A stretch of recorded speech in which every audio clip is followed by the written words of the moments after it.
আপনারা দেখছেন আর কে official story YouTube channel থেকে, যেখানে আমরা নানা রকম গল্প যেমন ভূত, পেত, রহস্য, ডাকিনী প্রভৃতি গল্প পাঠ করে থাকি। খোকা, আজ না গেলেই নয়। ওরে আজ অবস্থা যাত্রা রে। আজকে বিদেশে যেতে নেই। সুটকেসটা গোছাতে গোছাতে আমি বললাম, বাবা আজ বিদেশে যেতে নেই। আজকের দিনে বিদেশে গেলে কি হয়? আজকের দিনে যাত্রা করে অগস্ত্যমণি আর ফিরেই আসেনি। অগস্ত্যমণির বউ ভারী বদমায়েশ, তাই বলে এই আসি বলে তিনি পিঠ টান দিয়েছে। কই শাস্ত্রে তো সে কথা লেখে না। আরে শাস্ত্রে সে কথা লিখলে অগস্ত্যমণি বউ মানহানির মামলা এনে স্বাস্থ্যকার্ডকে জব্দ করে দিতেন যে, তাই স্বাস্থ্যকাররা সেসব কথা চেপে গেছে। না রে না, তুই বোঝ, বিন্দু পাহাড় বলে কথা। থাক বাবা, ও গল্প আমিও জানি। তোমার কোনো ভয় নেই। একটুখানি ভারতবর্ষের বুকে বেরিয়ে আবার আমি ঠিক ফিরে আসব। তোমারও তো ভয় নেই। তোমার মতো বাবাকে ছেড়ে কেউ বাইরে গিয়ে থাকতে পারে? এই নাও একটা প্রণাম নিয়ে হাসি মুখে আমাকে আশীর্বাদ করো। বাবা খুঁতখুত করতে করতে আশীর্বাদ করলেন, সাবধানে যাস। কি থেকে কি হয়ে যাবে, ছেলেটা কথা শোনে না। সাবধানে যাস বাবা। যতীন আর আমি দুই বন্ধুতে বেশ বেড়াতে বেরিয়েছি। যতীন পড়ে ল কলেজে আর আমি পড়ি মেডিকেল কলেজে। হাওড়া স্টেশনে গিয়ে সেকেন্ড কামরায় ঢুকলাম। এ সময় কেউ বেড়াতে যায় না বললেই চলে, তাই আমরা বেড়াতে বেরিয়েছি। গাড়িতে ভিড় থাকবে না, দিব্যি ধীরে সুস্থে আস্তে আস্তে হাত পা ছড়িয়ে বসে আরাম করে যেতে পারবে। পুজোর সময় আর বড়দিনে বেড়াতে যাওয়ার কোনো প্রশ্নই ওঠে না। প্রথমে আমাদের বেনারসে যাওয়ার কথা। সেখানে গিয়ে পৌঁছাবো কাল প্রায় দুপুরে। সারা রাত ট্রেনে আছে। তা যে আমাদের কামরায় লোক নেই দেখে ভারী আনন্দ হলো। বাইরের কোনো লোক আসবার আগেই তাড়াতাড়ি দুটো বেঞ্চে বিছানা বিছিয়ে আমরা দুজনে শুয়ে পড়লাম। শুয়ে শুয়ে দুই বন্ধুতে অনেক গল্প হলো।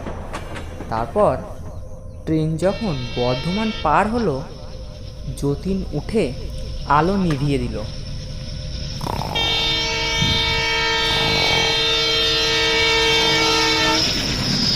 খানিকক্ষণ পরে অন্ধকারে যতীনের নাক ডাকার আওয়াজ শুনতে শুনতে আমারও চোখ জুড়িয়ে এলো। কতক্ষণ ঘুমিয়েছিলাম জানি না। আচমকা আমার ঘুম ভেঙে গেল। কি আবার আমার গা ধরে মারা দিচ্ছে। আমি ধীরে ধীরে উঠে বসলাম। সঙ্গে সঙ্গে সামনের বেঞ্চ থেকে যতীনও ধরপড় করে উঠে বসল। আমি বললাম, এই যতীন, আমার ঘুম ভাঙালে কেন? যতীন বলল, আরে আমিও তো তোমাকে ওই কথাই জিজ্ঞাসা করছিলাম। তার মানে তুমি তো আমাকে জাগালে। আমি আশ্চর্য হয়ে বললাম, সে আমি তো দিব্যি আরামে ঘুমাচ্ছিলাম, তুমি তো আমার গা নাড়াতে আমাকে ঘুম থেকে তুলে দিলে। বেশ লোক, যাই হোক, নিজে আমাকে ধাক্কা মেরে তুলে দিয়ে আবার আমার ঘাড়েই দোষ চাপাচ্ছ।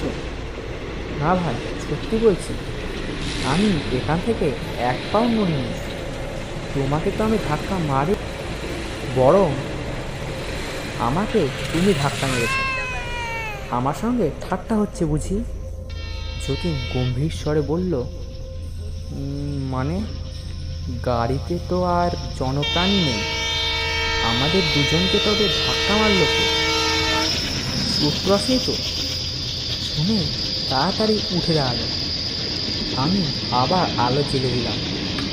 এদিকে ওদিকে তাকিয়ে দেখলাম কামরায় আমরা দুজনা ছাড়া আর কেউ নেই, এবং আমাদের জিনিসপত্রগুলো একটাও অদৃশ্য হয়নি। যতীন বলল, নিশ্চয় চোর এসেছিল, ভাগ্যিস আমাদের ঘুমটা ভেঙে গেল, তাই চুরি করবার আগেই তাকে সরে পড়তে হয়েছে। খুব খুব জোর বেঁচে গেছি।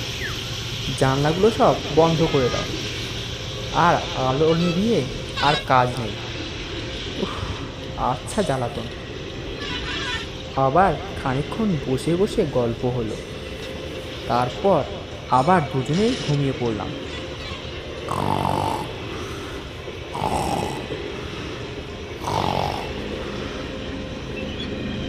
কিন্তু আবার ঘুম ভেঙে গেল। এবার কেউ আর ধাক্কা মারছিল না। এবারে কামরার ভেতর থেকে উতরাহি স্বরে একটা কুকুর ভয়ঙ্কর আওয়াজ করছিল।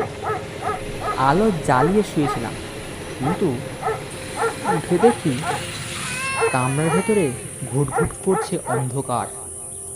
অন্ধকারে যতীনের গলা পেলাম। উফ, এ আবার কি ঝামেলা!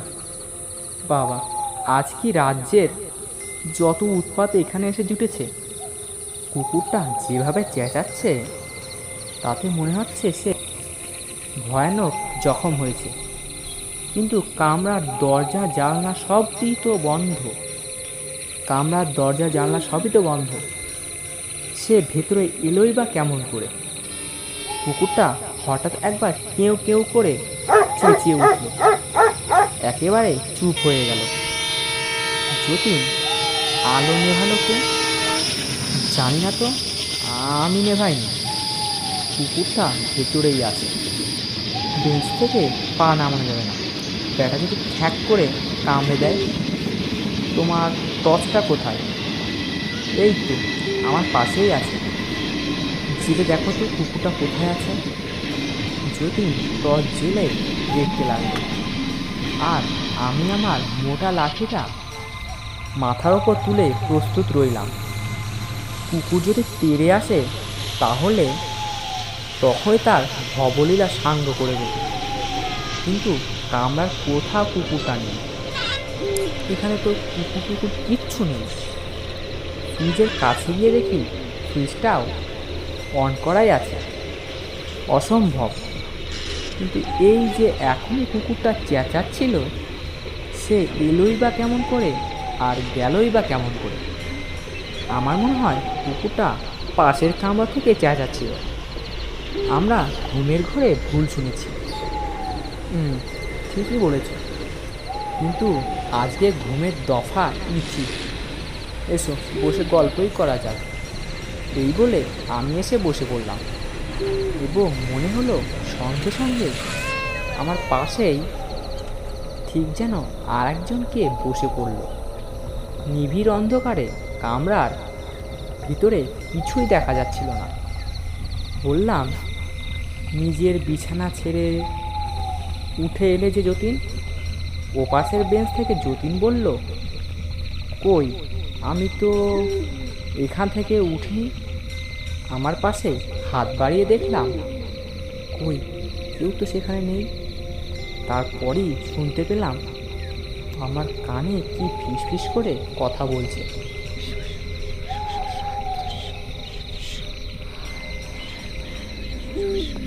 কি বলছে তা বোঝা যাচ্ছে না, কিন্তু কথা যে বলছে সে বিষয়ে কোনো সন্দেহই নেই। হঠাৎ যতীন বলে উঠল, মোহন, মোহন, মোহন, তুমি কোথায়? আমি আড়ষ্টভাবে বললাম, আমার বিছানায়। তবে তবে আমার কানে কানে কে কথা বলছে? জবাব না দিয়ে দুপাশে দুহাত বাড়িয়ে দিলাম, কিন্তু কারোর গায়ে হাত লাগলো না। অথচ তখনও আমার কানে কে যেন ফিসফিস করে কথা বলছে।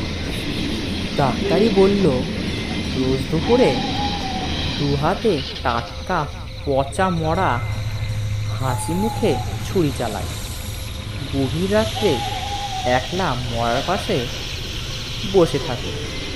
স্বপ্নেও কখনো ভূত দেখিনি, তবে কেন জানি না আজকে এই অন্ধকারে আমার সর্বাঙ্গ কি একটা অজান ভয়ে পাথরের মূর্তির মতো স্থির হয়ে ঠান্ডা হয়ে গেলাম।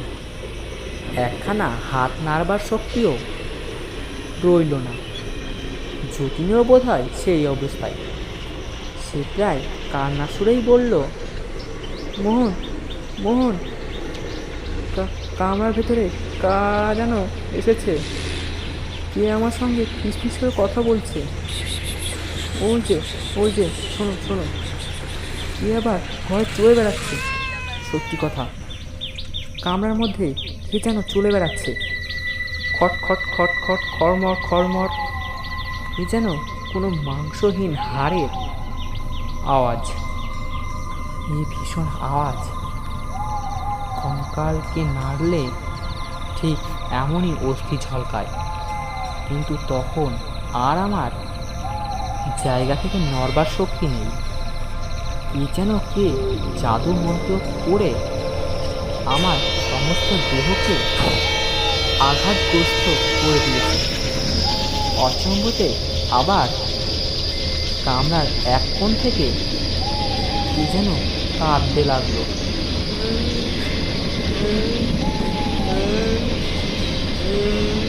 কানের কাছে সে ফিসফিস কথা, ঘরময় কঙ্কালের চলাফেরার খটখটানি, এক কোণ থেকে কান্নার আওয়াজ গাঢ় অন্ধকারে ডুবে আড়ষ্ট হয়ে উঠেছে। যতীনের কোনো সাড়া নেই। সে ভয়ে অজ্ঞান হয়ে যায়নি তো? ও আবার কি? মার্বেলের গুলির মতো দুটো জল জল রক্তের মতো কি চারিদিকে ঘুরে বেড়াচ্ছে। কি ও দুটো অন্ধকারে অগ্নিময় চক্ষু। চোখ দুটো ভাসতে ভাসতে আমার কাছ থেকে হাত তুলে তবাতে এসে শূন্যে স্থির হয়ে রইল, যেন আমাকে খুব ভালো করে নিরীক্ষণ করছে। দেখতে দেখতে সেই আগুন চোখ দুটোর রং নীল হয়ে এলো। রক্ত রঙে যে দুটো চোখকে দেখা গিয়েছিল, চোখের রংটা হয়ে গেল নীল, ভয়ঙ্কর এবং বিষাক্ত। হঠাৎ কেমন একটা বিদ্যুৎ প্রবাহ এসে আমাকে এক মুহূর্তে আমাকে চাঙ্গা করে তুলল। আমি এক লাফে দাঁড়িয়ে উঠে অন্ধকারে দু হাতে দুধদার ঘুষ চালাতে লাগলাম। পাগলের মতো চেঁচিয়ে উঠলাম, আমি তোদের ভয় করি না, আমি তোদের ভয় করি না, আমি তোদের কাউকে ভয় করি না। সরে যা, সরে যা সব, আমি তোদের কাউকে ভয় করি না। তৎক্ষণাৎ কামরার ইলেকট্রিক লাইট আবার দপ করে চলে উঠল। নিজের বিছানায় বসে যতীন থরথর করে কাঁপছে। তার অবস্থা আমার চেয়ে ভালো নয়। কামরার ভেতরে আর সেই আগুন চোখ দেখা গেল না। কোনো রকম শব্দ বা কান্নার আওয়াজ আর কানে এলো না। আমরা দুজন ছাড়া সেখানে আর কেউ নেই। হাঁপাতে হাঁপাতে যতীনের পাশে গিয়ে বসে পড়লাম। যতীন অস্ফুটের স্বরে বলল, আমি কি এতক্ষণ স্বপ্ন দেখছিলাম? হ্যাঁ, আমারও তাই মনে হচ্ছে। একদিকে তাকিয়ে যতীন তীব্র স্বরে বলে উঠল, না, স্বপ্ন নয়, ওই দেখো। ঠিক যেন শূন্যতে বিভিন্ন ফিনকি দিয়ে কামরার মেঝের ওপর রক্ত ছিটকে পড়ছে। তাজা লাল রক্ত। রক্তে রক্তে ঘর বুঝি ভেসে যায়।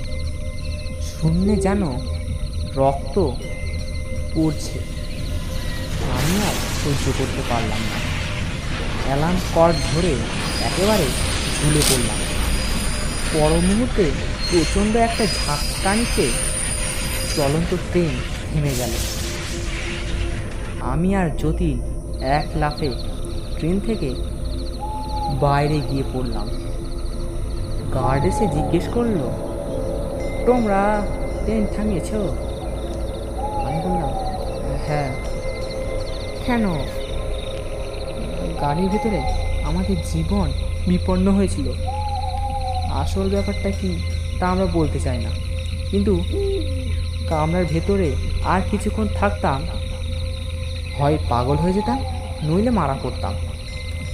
গার্ড খানিকক্ষণ অবাক হয়ে আমাদের মুখের দিকে চেয়ে রইল, তারপর বলল, আরে বাবু, এ তোমার অসংলগ্ন কথায় বুঝতে পারছি না, তুমি কি বলতে চাও, ভালো করে বলো। যতীন বলল, ওই কামরায় ভূত আছে। গার্ড হো হো করে হেসে উঠল। কামরায় ভূত?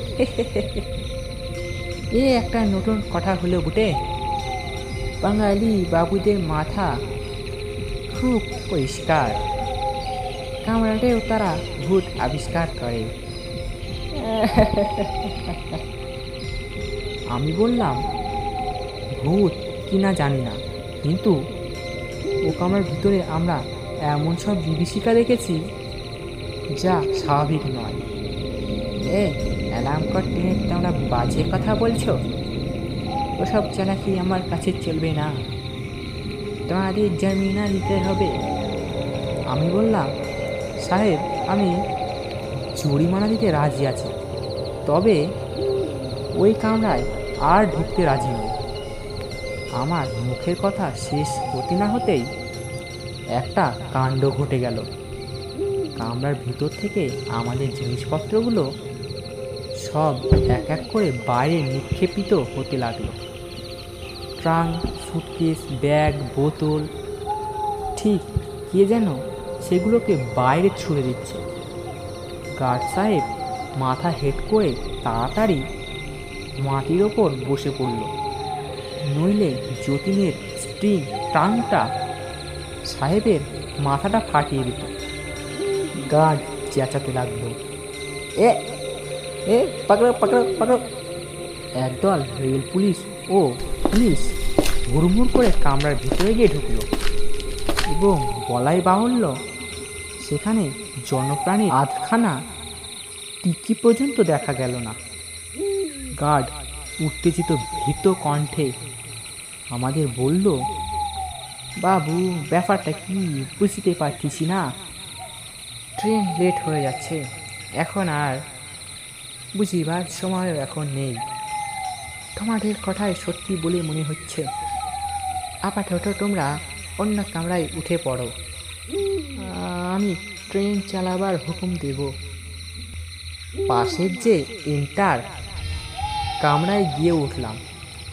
তার মধ্যে অনেক লোক, সকলে আমাদের কথা শোনবার জন্য ব্যগ্র। যতটা সংক্ষেপে পারা যায় তাদের কাছে আমাদের বিপদের কাহিনী বর্ণনা করলাম। একটি আধবুড়ো ভদ্রলোক দেখে তাকে কর্মচারী বলেছেন, আমাদের কাছে এসে বললেন, মশাই, গেল বছরে ট্রেনে একটা কামরায় একটা ভীষণ হত্যাকাণ্ড হয়েছিল, তার সঙ্গে এ ব্যাপারের কী সম্পর্ক? সম্পর্ক হয়তো কিছুই নেই, কিন্তু রানীগঞ্জে গাড়ি থামলের পর একটা সেকেন্ড ক্লাস কামরায় দুজন পুরুষ,